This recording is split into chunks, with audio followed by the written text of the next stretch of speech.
Selamat datang di Paman Podcast ala Mangunan. Semua orang adalah guru, iya kan? Saya tuh Romangun tapi level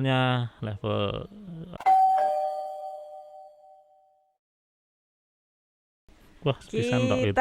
Iya sih Pak. Kita bertemu lagi di Paman Podcast ala Mangunan. Semua orang adalah guru, ya kan? Yoi, oke. Hari ini kita kedatangan Dalang. Wih, betul. Dalang Solo. Dalang nih. Parangtritis. Siapa ini? Saya perkenalkan apa mengenalkan diri sendiri? Dikenalkan loh, bintang tamu. Wah iya, betul sih. Hari ini ada Pak Windu yang spesial. Ini spesial apa karena memang nyambung dari pelajaran ini tadi? Kebetulan. Kebetulan Ditawari terus iya sisan wae. Nah. Mumpung kayak nganggo kostum sing istimewa. Nah, kostumnya istimewa sekali. Untuk podcast kali ini bintang tamunya berpakaian, waduh ini. Berpakaian seperti arem-arem di Blangkoni. Berpakaian tradisional. Iya. Jawa. Ya. Karena memang orang Jawa asli ya. Asli tidak fotokopi, Asli betul. pokoknya, bukan kaleng-kaleng ya. Bukan. Pak Windu. Ya, oke. Utami. Iya, udah gitu aja. Wes, closing. Ora. Ya, Pak Windu, ini kalau saya tahu ya, ini kenapa hari ini berpakaian spesial. Tapi kan yang di rumah ingin tahu. Oke, baik. Kenapa? Jadi hari ini tuh jatah saya masuk kelas 8. Dan kelas 8 itu kebetulan saya memberikan materi musik pendidikan untuk materi nada pentatonis ya. Pentatonis. Jadi anak-anak itu belajar nada yang di luar kebiasaan gitu ya. Dia kan biasanya pakai keyboard, pakai ini, tapi ternyata dengan nada-nada pentatonis itu anak-anak bisa juga menyesuaikan diri dengan keyboard, dengan gitar, dengan ini itu bisa dibuat. Lalu jadinya Kak campur sari itu. Oh ya, jadi. Nah, untuk biar mereka lebih mendalami, ya. Maka saya minta anak-anak itu besok pakai atribut Jawa lah gitu. Oh pantas, itu saya lihat tuh teman-teman ini ya SMP itu ketika lewat ada yang pakai surjan, pakai ada yang kebaya, iya. Gitu. Kok lucu banget. Ya, jadi menurut saya kostum itu mempengaruhi ini ya, aura gitu ya. Bagian dari iklim ya, Pak. Betul, ya itu justru karena itu maka itu saya membuat itu menghayati dari apa yang dia pakai itu ya. Kalau polisi pakai kaos oblong itu pasti ya enggak wibawa gitu ya. Betul. Maka ini wiyogo ya harus pakai ini. Jadi ketika mereka pegang gamelan ya pakai kostum wiyogo. Nah, itu. Totalitas, makanya saya juga harus ngasih contoh. Ya meskipun ini kayak arem-arem kokean beras gitu, yang becodot kan. Sehat loh Pak itu tandanya ya kan. Jadi tapi memang ada filosofinya juga ya, bahwa ketika gamel lalu kemudian seperangkat gamelan dengan seperangkat baju yang dikenakan itu seperti itu kan ada filosofinya. Iya, itu yang kalau saya sih lebih pada membangun aura dan iklim tadi ya. Okay. Karena kalau nggak dibiasakan dari kecil anak-anak, lalu mereka nanti bisa dalam tanda petik seenaknya sendiri memperlakukan warisan yang adiluhung itu. Gamelan itu kan bukan kaleng-kaleng ya. Gamelan itu proses warisan pembuatannya aja juga. Karena dari besi bukan kaleng itu ya. Lah betul. Proses pembuatannya itu bukan dari kaleng. Iya. Tapi katanya Pak, saya dengar-dengar memang gamelan ini penuh dengan filosofi ya. Misalnya tidak boleh dilangkai kayak gitu ya. Cuma memang bukan filosofi ya. Pandangan yang beredar di masyarakat tuh kadang-kadang agak mitos. Terlalu ada di sana posisinya. Jadi saya tadi juga meluruskan ke anak-anak. Kita bukan tidak berani melangkai karena ada hantunya, ada idinya, tapi kita menghargai lenggawe itu loh. Bikinnya itu loh. Jadi gamelan itu kan nggak bisa dibikin sekedar 1, 2 hari, 3 minggu gitu, enggak, tapi ada laku. Ada sesuatu yang dipersiapkan, dan itu apa? Itu hati dan pikiran gitu. Karena gamelan itu kan rasa. Ya. Jadi kalau nada itu kan nggak bisa dipikir, kita nggak bisa melihat nada atau warnanya biru, hijau, nggak ada. Tapi rasa, dan rasa itu butuh kepekaan. Betul. Dan kepekaan itu butuh persiapan hati. Makanya kalau orang bikin gamelan itu harus pakai laku, pakai puasa, pakai tirakat itu supaya hening dan suaranya bisa ngengnya itu pas. Iya, jadi bukan soal mitos ya guys, tapi ini memang sebuah proses. untuk dalam berkarya itu kita sendiri harus sudah siap 100% supaya fokus. Ya, secara simpel sih tadi ngatakan coba kalau kamu membuat sesuatu dan karyamu itu nggak dihormati oleh orang lain, kira-kira kamu gimana? Nah, ya tersinggung gitu ya. Nah, apalagi yang bikin gamelan, bikinnya 2 bulan dilangkai, ditutak-tutuk ora cetha itu kan ya rasanya. Tapi saya mengatakan itu ada residual energi yang tersimpan di gamelan itu. Iya, nah ini yang mungkin yang bisa membuat orang nek ngelangkain yuk geledak gitu ya. itu karena residual energinya itu. Bukan karena itu pendapat saya sih. Ya. Saya meyakini itu. Ya, tapi karena gamelan itu sebuah karya yang adiluhung ya, warisan budaya yang wah, gue angel banget lah pasti bikinnya. Maksudnya tidak semua orang punya skill untuk. Betul, saya pun juga enggak. Saya hanya penikmat dan pemakai aja. Asik. Oh iya, katanya ini kami itu ya keluarga besar yang di bangunan itu menunggu dikabari jadwal latihan gamel loh Pak Windu ya, tolong ya. Ya itu susuan jadwalnya itu jadi kita maunya Sabtu, tapi Sabtu kok ya kebak terus gitu kan, maka ya ini belum jadi. Padahal memang saya melihat kalau gamelan tuh lama nggak dipakai itu cuma rusak. Jadi gamelan itu jadi makin bagus kalau semakin sering dipakai gitu, karena besinya kan jadi nadanya itu mapan gitu loh kalau sering dipakai. Kalau enggak, kalau jarang dipakai ya itu cemplang semua kok. Yang baru itu malah saya kira butuh dilaras gitu.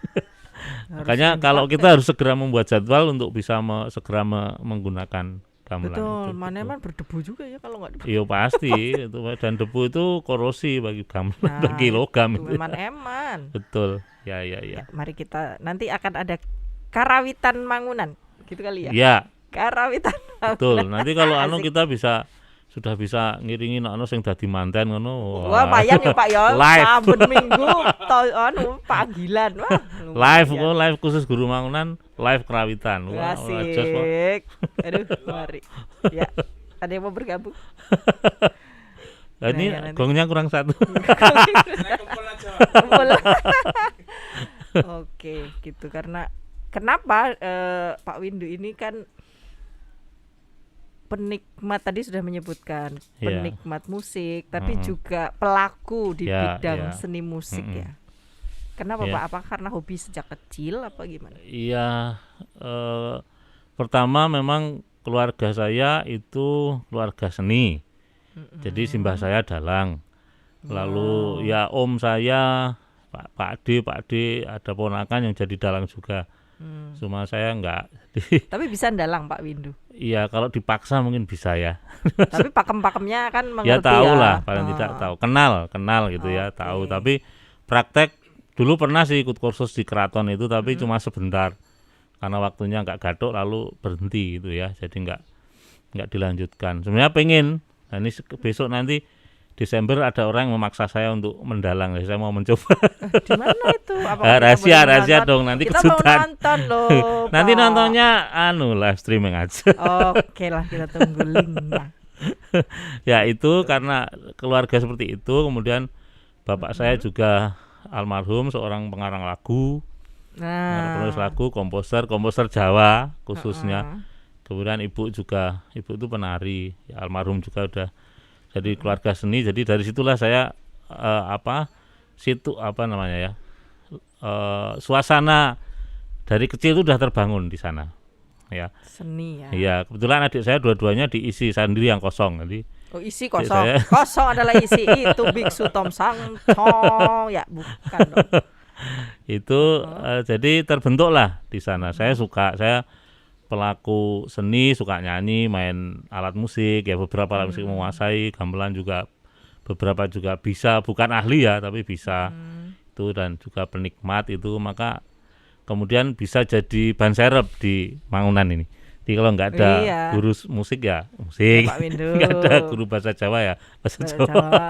Gamelan ya. Ya wis, apalah pokoknya. Oke. Siap lah seperti itu. Dan itu menikmati banget.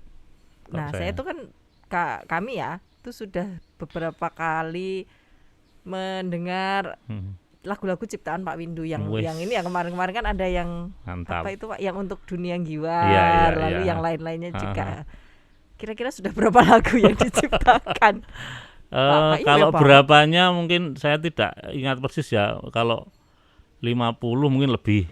Ya mungkin 100-an ya. Adalah 100-an lagu. Itu tuh nek ciptain lagu itu mak pletuk lahir lagu mak pletuk gitu. Jadi lagu itu mood ya. Kalau saya lagi mood dalam waktu 15 menit 3 lagu bisa jadi.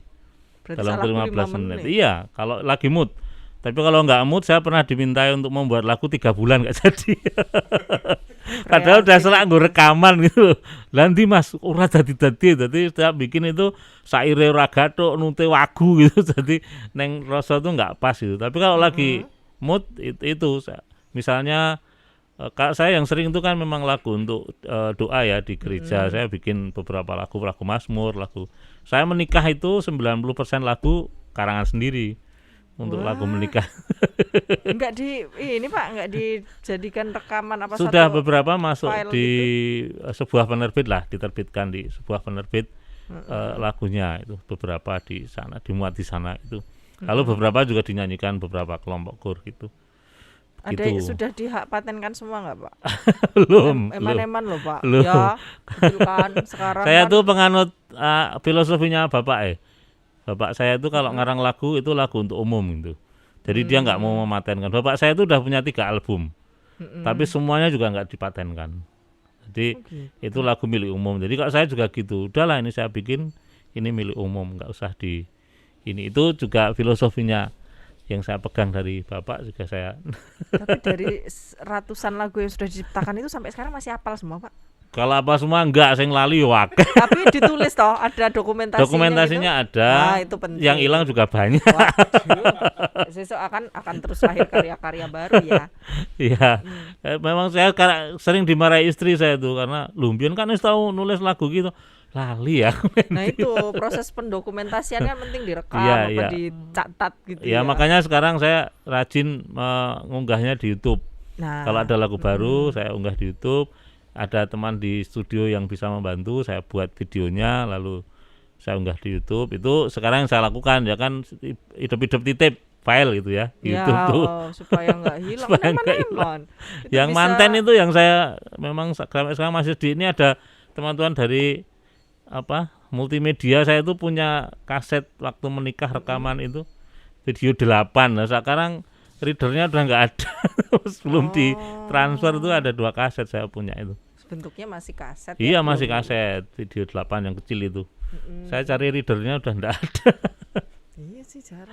Itu padahal lagu saya yang manten ya itu semua ada di situ.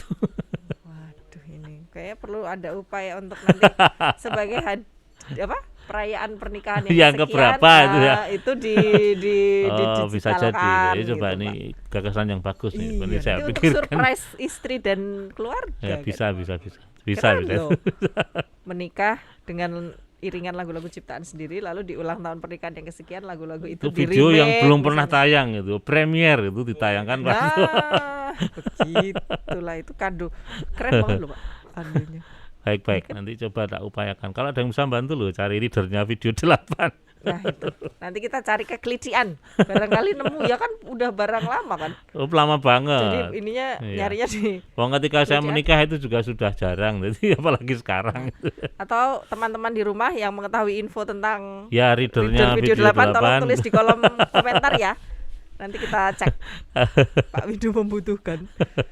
Oke, lagu. Alat musik berarti selain gamelan apalagi yang bisa? Ya jelas gitar bisa, keyboard sedikit lah, piano sedikit. Lalu apa ya? Kalau yang bass bisa, yang alat musik itu kecuali biola itu bisa tapi nggak lancar. Yang pinter anak saya. Tapi bisa kan? Ya hanya bisa saja, tapi nggak begitu lancar. Berarti semua lalu bisa. Seruling lah, bisa lah itu. Kalau band itu ya drum ini bisa semua lah, itu bisa. Maksudnya itu bisa dipelajari gitu maksudnya. Dan sudah pernah otodidak semua. Saya kursus itu hanya 1 gitar, itu pun masih kelas 2 SMP Pak ya waktu itu. Tapi selanjutnya terus sendiri. Ya eksplorasi sendiri. Tidak ahli sekali sih, cuma bisa. Lalu ngengnya nada saya mungkin belajar dari bapak ya. Bapak saya itu kalau ngarang lagu nggak ada suaranya. diam gitu, tahu-tahu jadi. Tiba-tiba. Makanya saya yo heran bapak piye yo kok meneng kok iso dadi lagu.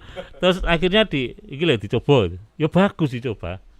Tapi kadang-kadang kan ada yang Pak Sami rengang-rengang gitu ya, misalnya. Iya, kalau kan? saya iya. Kan? Saya juga pakai gitar, pakai keyboard untuk bikin lagu, gitu. Tapi saya juga heran Pak kok nang kamar iki lho sudah jadi 6 lagu, 7 lagu. Kalau ada teman-teman yang pernah ke Ganjuran ya. Di candi itu, lalu ada gending-gending. Nah, itu sebagian besar yang ngarang bapak saya itu. Pak, ada ininya nggak Pak? Ada dokumentasinya? Ada, Bapak, ada filenya saya punya semua. Waduh. Karena udah direcord, jadi saya bilang 3 album tadi. Oh iya, sudah ada yang. Ya. Tapi kok iso yang ngarang lagu itu kan identik dengan pendengaran dan suara, ya, tapi diem loh. Menurut saya itu memang kelebihan bapak. Seperti tiba-tiba hening set, wah dadi album. Aku nyoba ngono tenan yo ora dadi. Iya, itu tidak sembarang orang bisa. Jadi ini malah stres aku, kok ora ono nadane to. Karena kan harus kita bunyikan dulu, kalau saya sih mikirnya gitu ya. Iya, memang. Ini enggak tahu deh, imajinasi nadanya udah luar biasa. Menurut saya itu. Canggih loh. Jadi sudah bisa membayangkan nanti jadinya kayak apa, gitu loh. Saking expert. Itu hebatnya memang. Saya kalau ngarang lagu saya bijak kayak gitu ke bapak. Iki ganti. Dadine ya apik tenan padahal ya mau delok tok. Tidak dinyanyikan. Soalnya tadi rasanya ya, imajinasi nadanya udah luar biasa. Itu yang saya. Berarti itu sudah melebihi hanya sekedar indera 5 panca indera atau Pak? Berarti. Menurut saya ya. Bapaknya Pak Windu sudah di level. Iya, saya berusaha sampai sana tapi padahal dia bukan lulusan dari musik. Bisa sendiri berarti. Iya, gitu. Kalau ndalang enggak sih, dia gamelan, expert. Alat musik enggak semuanya bisa, gitar enggak bisa bapak itu. Tapi hanya sekedar melodion itu ya. Zaman dulu tuh. Talenta alaminya ya. Ya, betul. Waduh. Coba yang di rumah mengarang lagu tapi diem. Ayo. Menang malah turu nek kowe. Ya aku ya masalah ora iso turu ya mumet ya malah kok ora dadi. Dadi meneng wae darani nesu. Ya kan kowe ngopo nesu gitu. Aku tuh ngarang lagu. Orang enggak percaya. Oke. Ya begitulah. Terus ini Pak. Tadi kembali ke yang teman-teman tadi belajar gamelan itu. Kalau Pak Windu dari mana ngajarin gamelan untuk anak-anak itu, awalannya tuh seperti apa? Saya anak-anak tuh kita tuh selalu tertarik dengan mistis ya, hal-hal yang mistis itu. Jadi itu menarik, itu saya mulai dari itu tadi. Saya cerita tentang hal mistis, teman-teman, nih saya ada hal mistis, langsung apa itu? Mereka perhatian gitu ya. Tentang kok gamelan sering bunyi sendiri, gamelan itu ya ceritain kayak gitu mereka awalnya. Tapi kenapa Pak kok gamelan bunyi sendiri, kenapa? Kalau saya sih enggak, kalau saya sih menduganya, bukan menduga ya, keyakinan saya itu dari residual energi tadi itu. Oh ya, oke. Kadang-kadang karena pernah suatu saat itu di sebuah daerah itu semua main gamelan sudah, lalu yang nabuh gong enggak ada. Tapi gongnya muni. Gongnya muni dan nggak sadar semuanya. Taunya ya sesuai dengan ketukannya, sama nggak sadar. Semua ya tetap main biasa. Lama-lama udah pikir, loh gongnya rano sing anu kok muni dewe, akhirnya lari semua. Takut. Kalau saya sih itu residual energi menurut saya. Ya. Dari terus kemudian saya mulainya dari filosofi. Jadi anak-anak tidak saya minta langsung pegang, karena pasti hanya akan berisik. Ya karena belum tahu cara nabuh itu. Saya mulai dari filosofi seperti tadi itu, mengapa kita harus menghormati gamelan, lalu gamelan itu ada apa saja, cara mukulnya gimana, jadi itu dulu. Itu kalau saya sih 2 kali pertemuan itu dulu. Jadi baru pertemuan ketiga baru mencoba mukul, itu pun satu nada dulu aja. Jadi ada dipadet dilepas itu kalau nggak terbiasa sulit. Kita emang sederhana itu sulit. Padahal kita kalau yang apa Pak, yang cuman saron apa cuman melodinya itu kayaknya juga cuma tinggal nutuk. Ya, tapi itu harus dipadet. Karena ada resonansi. Iya, harus ditek. Iya, karena kalau dibiarkan saling menutup. Iya, nadanya saling menutup itu. Tapi yo nek pas cepet ki angel lek mau bar nutuk sing ndi, sing iki wis nutuk, sing iki mau sing tak colke. Kalau udah terbiasa ya enak kok. Enak aja. Terbang gitu jarinya. Iya. Itu, dan anak-anak tadi menikmati. Saya minta udah mulai sekarang pukul 1 nada, mereka mulai nung nung nung nung nung, ritmenya yang ini cepat, nung nung nung, lambat, keras, lemah gitu. Mulainya dari itu dulu. Kalau udah nanti pertemuan ketiga baru belajar lagu. Salah satu gending yang biasanya dia itu lancaran, yang simpel ya. Lancaran itu apa? Misalnya sluku-sluku bathok, atau apa ya, sluku bathok, atau kayak kemarin tuh gugur gunung tuh ya teman-teman tuh ya, misalnya kayak gitu. Yang sederhana-sederhana gitulah yang berikutnya. Gitu. Nah dari situ lalu mulai bisa memahami ketukannya seperti apa, rasanya seperti apa. Karena menurut saya gamelan itu orkestra Jawa yang mengandalkan rasa. Betul. Jadi tidak mengandalkan dirigen. Tidak ada ngabani. Yang ngabani siapa? Kendang. Dan kendang itu nggak kelihatan, maksudnya kita nggak bisa lihat kendangnya terus gitu, nggak bisa. Kita pegang ini tapi kita mendengarkan. Nah kelebihannya di situ. Jadi kalau orang bisa main gamelan harusnya dia bisa mengendalikan rasa, karena ada kendang yang menahan itu.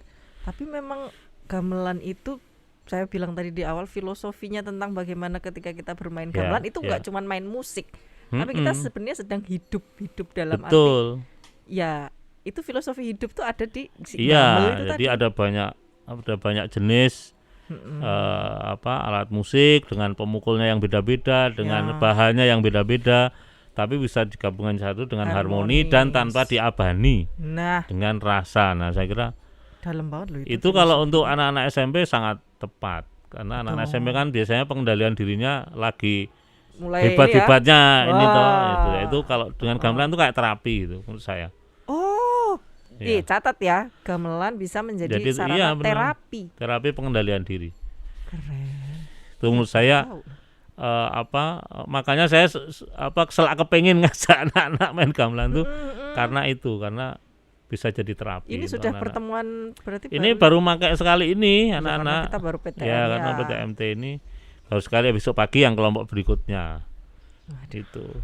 Ya. Mantap. Dan tunggu nanti malam recording videonya nanti mau tak upload di YouTube. Oke, kita tunggu ya nanti di YouTube-nya SMP Eksperimental Mangunan nanti ya. Cek. Biar anak-anak juga bangga dengan ini dan lucu-lucunya pakai blangkon, pakai surdan, sing lenganceng ki radong, piye to iki. Gesek gitu kan. Lucu-lucu. Oke. Itulah, jadi poinnya pada itu. Jadi gamelan untuk anak saya bukan sekedar budaya seni, tapi sebagai terapi pengendalian itu saya kira. Wow. Terus Pak, musik oke lah. Refleksi tertinggi Bapak mengenai musik seperti apa? Bukan cuman kalau menciptakan lagu udahlah udah banyak sekali. Tapi sampai seperti apa? Kalau saya sih menganggap musik itu hidup. Jadi musik itu bagi saya menjadi hidup saya gitu. Kalau saya. Ya, karena kalau saya lepas dari musik kayaknya saya nggak akan hidup.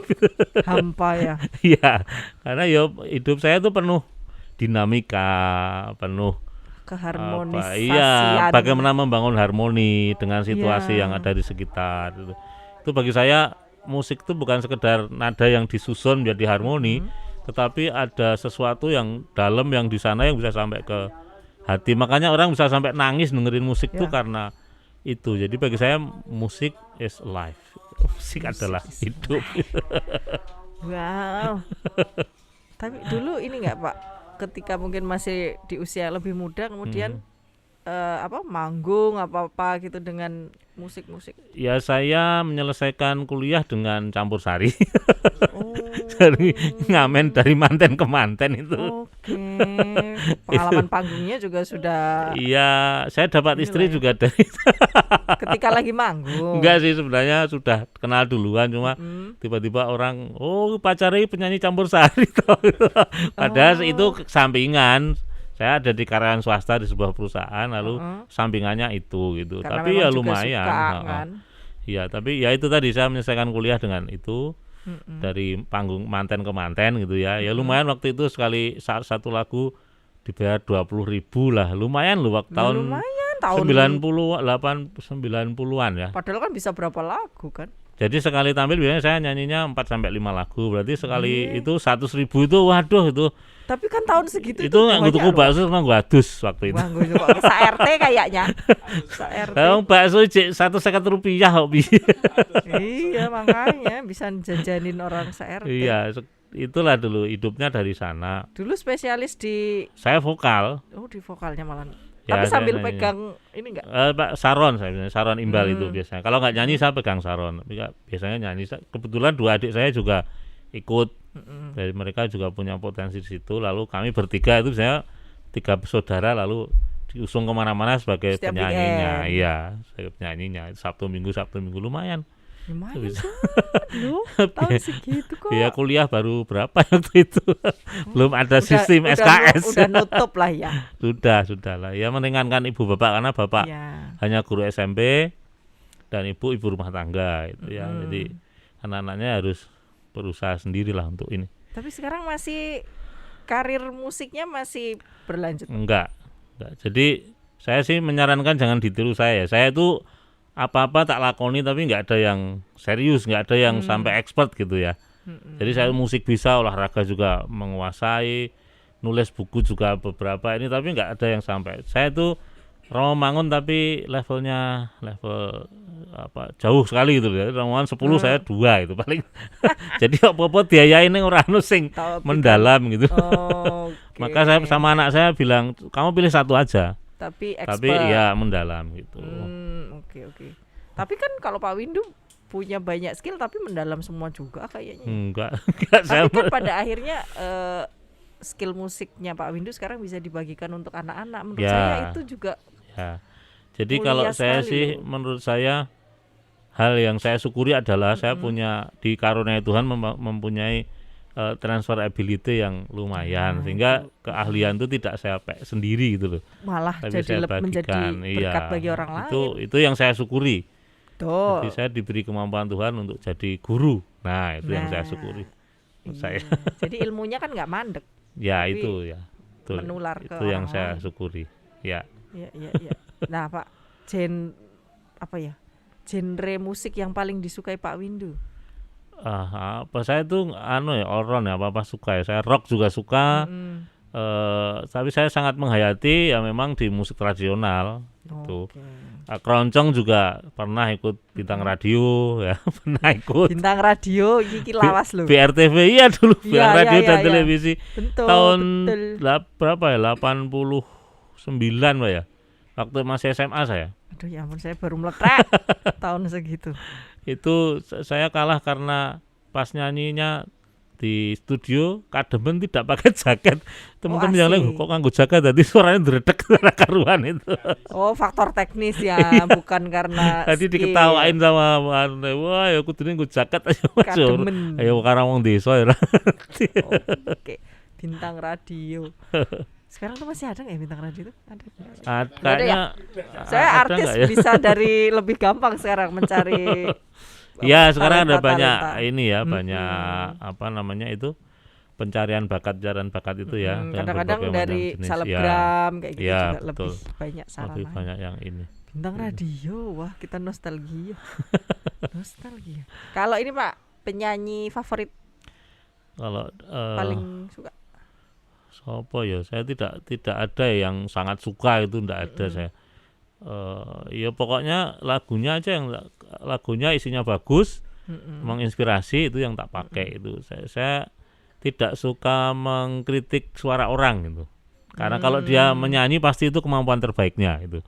Dan setiap orang punya punya ciri khas sendiri-sendiri, warna suara sendiri-sendiri yang nggak bisa dibandingkan gitu. Bahkan dalam lomba sekalipun. Nah, ketika saya jadi juri lomba, biasanya saya rada nyelan dhewe lembiji. Apa? Bagi saya, dia sudah usaha kok gitu ya. Iya. Bahwa ada yang fales nah itu memang harus diperbaiki, tetapi bukan berarti dia jelek gitu. Supaya tidak menurunkan motivasi orang.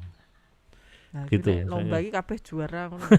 Makanya saya nggak suka lomba, saya lebih suka festival. Nah. Ketika semua orang bisa punya atribut sebagai pemenang. Dia kostum terbaik, dia nafas terpanjang, dia artikulasi terjelas misalnya, itu kan lalu jadi semua orang merasa wah aku punya kelebihan gitu. Ya, bukan kompetisi ya. Ya, bukan kompetisi, tapi bagaimana memunculkan kompetensi yang terbaik dari dia. Dari diri setiap orang. Oke. Oke. Menarik, teman-teman. Oke. Terima kasih Pak Windu. Gantian saya yang nanya berarti. Nanti di episode selanjutnya. Terima kasih untuk hadiran ini. Terima kasih sebagai inspirasi. Saya sangat tertarik dengan tadi itu, gamelan adalah terapi. Kita catat untuk temuan kita hari ini ya. Oke Pak Windu, sebelum kita akhiri, satu kalimat dong yang bisa menginspirasi teman-teman di rumah. Saya